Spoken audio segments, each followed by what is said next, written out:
കോതമംഗലം മാമലക്കണ്ടത്തിന് സമീപം യുവതിയെ വീടിനുള്ളിൽ മരിച്ച നിലയിൽ കണ്ടെത്തി. മാമലക്കണ്ടം സ്വദേശിനി മായയാണ് മരിച്ചത്. ഒപ്പം താമസിച്ചിരുന്ന ജിജോ ജോണിനെ പോലീസ് കസ്റ്റഡിയിലെടുത്തു. ബിനിൽ നൽകും വിവരങ്ങൾ. ബിനിൽ, എന്താണ് സംഭവിച്ചത്? വിവരങ്ങൾ.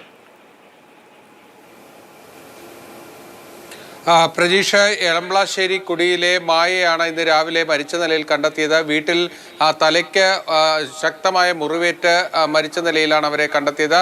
വലിയൊരു ആയുധം ഉപയോഗിച്ച് അവരുടെ തലയ്ക്കടിച്ച് കൊലപ്പെടുത്തിയതാണ് എന്നതാണ് പോലീസിന്റെ അന്വേഷണത്തിൽ മനസ്സിലായിരിക്കുന്നത്. ഇവർക്കൊപ്പം താമസിച്ചിരുന്ന ജിജോ ജോണിനെ അപ്പോൾ തന്നെ പോലീസ് കസ്റ്റഡിയിൽ എടുത്തിരുന്നു. ഇയാളെ വിശദമായി ചോദ്യം ചെയ്തു വരികയാണ്. ജിജോയും മായയും തമ്മിലുണ്ടായ അഭിപ്രായ വ്യത്യാസത്തെ തുടർന്നാണ് ഈ കൊലപാതകമെന്നതാണ് പോലീസിന്റെ പ്രാഥമികമായ നിഗമനം. ഇത് സംബന്ധിച്ച കൂടുതൽ വിശദാംശങ്ങൾ പോലീസ് വരും മണിക്കൂറിൽ വെളിപ്പെടുത്തുകയും ചെയ്യും. ഇതിൽ ഏറ്റവും പ്രധാനപ്പെട്ടത് ആദിവാസി ഊരാണ് ഈ എളംബ്ലാശ്ശേരി. അവിടെയാണ് ജിജോ ജോൺ ഈ മായയ്ക്കൊപ്പം താമസിച്ചിരുന്നത് എന്നതാണ് പോലീസിന്റെ പ്രാഥമികമായ അന്വേഷണത്തിൽ ബോധ്യപ്പെട്ടിരിക്കുന്നത്.